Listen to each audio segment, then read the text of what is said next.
আসসালামু আলাইকুম সবাইকে, আমি জিয়াদ। আজকের এই ভিডিওতে আমরা অ্যাডোবি ইলাস্ট্রেটর সিসি 21 ভার্সনের নতুন একটি ফিচার শেয়ার করব, যার মাধ্যমে আমরা একটি ইলাস্ট্রেশন বা একটি আমাদের যে কোনো আর্টওয়ার্কের কালারকে আরেকটি ইমেজের কালার থিম অনুযায়ী সম্পূর্ণরূপে চেঞ্জ করতে পারবো।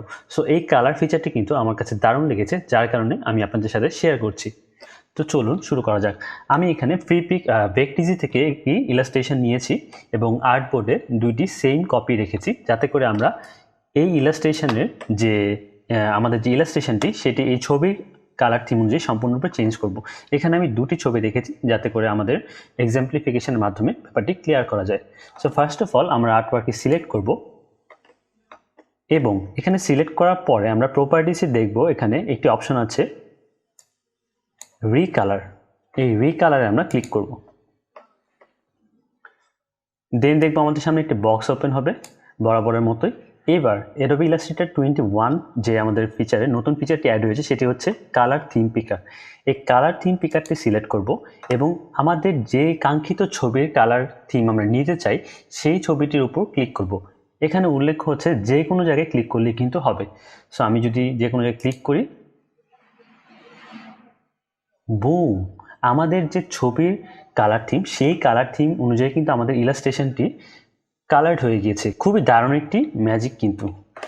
সো আমরা কিন্তু এখন চাইলে এখানে প্রমিনেন্ট কালার, যে কালারটি আমরা একটু বেশি প্রমিনেন্ট দেখতে চাই সেই কালারটি এখানে নিচে হ্যান্ডেলটি আছে সেটি ড্র্যাগ করে দিতে পারি, যাতে করে আমাদের কাঙ্ক্ষিত কালারটি আরেকটু বেশি ফুটে ওঠে। সো আমরা এই কালারগুলো নিয়ে এক্সপেরিমেন্ট করব এবং আমাদের আর্টওয়ার্কগুলো এভাবে রিকালার করে দেখব।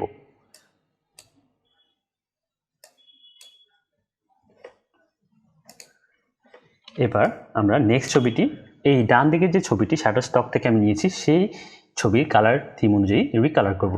সেমভাবে ছবিটি সিলেক্ট করব এবং এখানে নিচে প্রপার্টিসের রিকালার একটি অপশন আসবে, সেটি ক্লিক করে দেব। একটু লেফট সাইডে নিয়ে যাই আমি এখন। এবার সেমভাবে কালার থিম পিকার সিলেক্ট করে এই ছবিটি ক্লিক করে দিব। ডান, আমাদের পুরো আর্টওয়ার্কের কালার কিন্তু চেঞ্জ হয়ে যাচ্ছে। এটি কিন্তু খুবই দারুণ একটি ট্রিক। যারা আমরা ইলাস্ট্রেশনের কাজ করি অথবা কোনো থিম নিয়ে কাজ করি, ভেক্টর নিয়ে কাজ করি, তাদের জন্য এই কালার ম্যাজিকটি কিন্তু জানা খুবই দরকার। সো এখানে আমরা বিভিন্ন কালার নিয়ে এক্সপ্লোর করব। যেখানে আমাদের যে কালারটি বেশি প্রমিনেন্ট দরকার সেটি আমরা এভাবে ড্র্যাগ করে আমরা চাইলে বাড়িয়ে দিতে পারি, এবং যে কালারটি আমাদের কম দরকার সেটি আমরা ড্র্যাগ করে এভাবে কমিয়ে দিতে পারি। এভাবে আমরা এক্সপ্লোর করে দেখতে পারি। এখানে নিচে আরেকটা অপশন আছে, সেটি হচ্ছে অ্যাডজাস্ট ব্রাইটনেস। আমরা চাইলে ব্রাইটনেস এভাবে বাড়িয়ে দিতে পারি অথবা কমিয়ে দিতে পারি। এখানে আরেকটি ফিচার আছে, যেটি হচ্ছে আমাদের এখানে random change colour water randomly. এটি ক্লিক করে আমরা আমাদের র্যান্ডমলি কালার ওয়াটার চেঞ্জ করতে পারবো। এই কালারগুলো কিন্তু আমাদের ইমেজ থেকেই নেওয়া, র্যান্ডমলি কালারগুলো ইমেজ থেকে পিক করা হচ্ছে। ডান দিকে আরেকটি অপশন আমরা দেখতে পারবো, সেটি হচ্ছে change saturation and brightness randomly. এখানে জাস্ট সেমভাবে কালারগুলো চেঞ্জ না করে ইমেজ থেকে স্যাচুরেশন এবং ব্রাইটনেস চেঞ্জ করবে র্যান্ডমলি। সো এইটি হয়তো বা আমি খুব বেশি ইউজ করি না, জাস্ট এক্সপ্লোর করার জন্য। আমরা অনেক সময় দেখতে পারি কিন্তু ইলাস্ট্রেশনগুলো, যাতে করে আমরা খুব সহজেই রিকালার করতে পারি। এটি কিন্তু খুবই ইউজফুল একটি ট্রিক। গ্রাফিক্স ডিজাইন রিলেটেড এরকম আরও কন্টেন্ট পেতে আমাদের চ্যানেলটিতে সাবস্ক্রাইব করুন এবং নোটিফিকেশন বেলটি টার্ন অন করুন। Thanks for watching.